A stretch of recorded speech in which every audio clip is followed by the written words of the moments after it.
अली अमान साहब मुझे बताएं कि बिलाखिर पीडीएम जो है वो सक्सेस हो ही गई है कि इमरान खान को वो अदालतों में पेश करवा रहे हैं पर मजबूर हो गई है, इस पर क्या कहेंगे आज? हम खान साहब तो जब से सियासत में आए हैं, कभी उन्हें यहूदी लॉबी का लेबल लगा दिया, कभी तालिबान खान का लगा दिया, कभी कहा बहुत ज़्यादा वेस्टर्नाइज्ड है, कभी तौहीन अदालत लगा दी, कभी तौहीन मज़हब लगा दी, तौहीन IMF लगा दी, अब तो तौहीन बिलावल भी आ गई है, वो भी लग गई, गोलियां मार के देख ली हैं, पर्चे करके देख लिए हैं। क्या फ़र्क पड़ता है, जब आप एक तहरीक के अंदर होते हैं आपको चीज़ें फेस करनी पड़ती।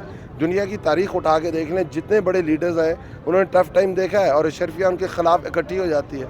जब अशरफिया लोगों में से निकल जाती है और समझती है लोगों में असल लीडर आ चुका हुआ है, तो उनके पास इस तरह के टैक्टिक्स होते हैं। इस मुल्क में इस वक्त ना कॉन्स्टिट्यूशन है, ना कानून है, जबर है, जुल्म है, फंडामेंटल राइट सस्पेंड है।